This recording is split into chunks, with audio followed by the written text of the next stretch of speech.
So let me tell you what Sir John Gorey did on February 10th, 1890.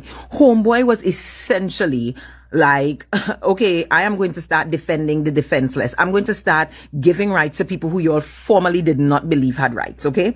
And follow the bouncing ball here. So in 1880, right, there's about 10 years before Gorey hands down this judgment.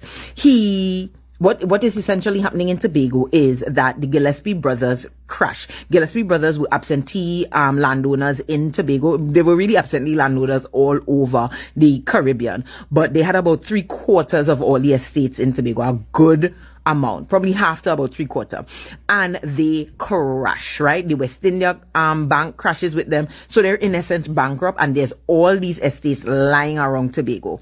Remember, sugar is kind of on the back foot, it's going down.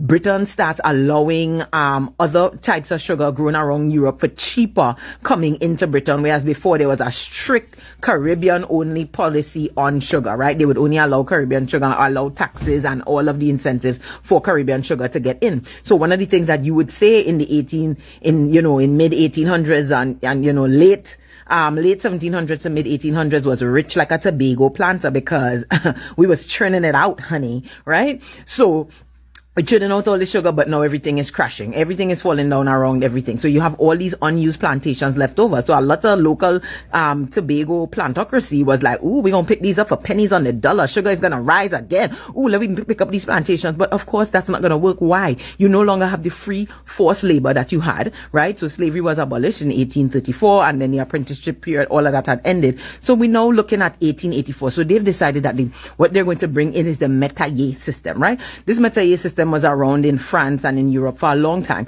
So now is where we see it coming into Tobago, where it formerly was not. And it seemed to be working okay with some exceptions, because what the metayer system really was is that you have these former slave owners, now just estate owners, and they are in essence allowing former slaves to plant the land and taking half of their crops and their produce.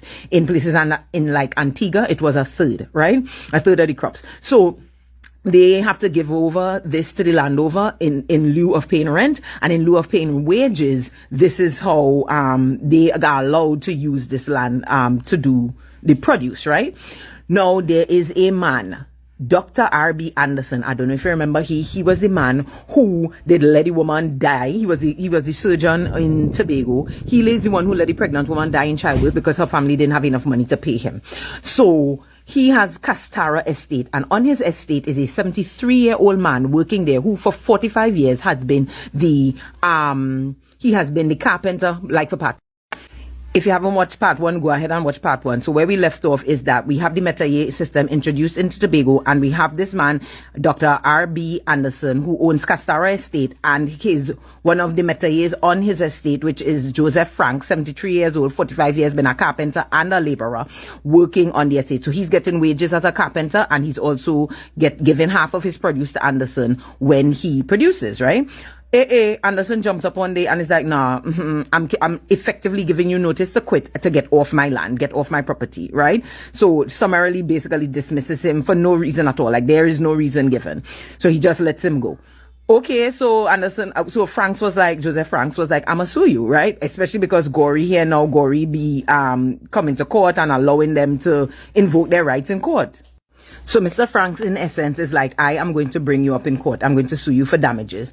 And he gets that confidence because Gorey, up until this time, has been really sympathetic to the metayer and allowing metayers to invoke rights against the plantocracy, which had not been seen before, right? Could you imagine? Like, you've formerly been a slave and you're like, I'm gonna invoke my rights against you. This was just unheard of. So he invokes his right, and guess what?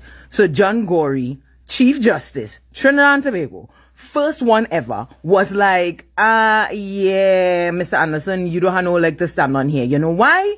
The metayer system is a very specific system where both parties enter into it for benefit and to share the loss. So it means that the metayer is contributing to a common fund which both of you are benefiting from or losing from, if in the case where where the land doesn't yield any crops, right? So you can't come and kick this man off. There is no end of term The only way to end this is if you all bring it into court. So you cannot just end and kick the man off just like that. And everybody was like, oh, what?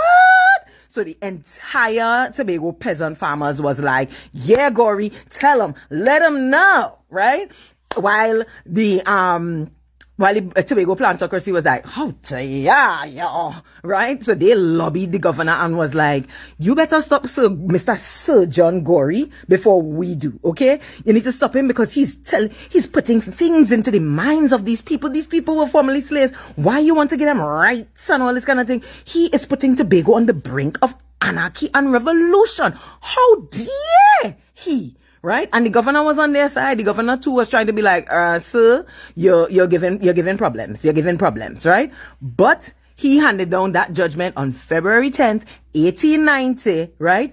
And it was crazy because in essence, the Metairie system is kind of like the American sharecropping system.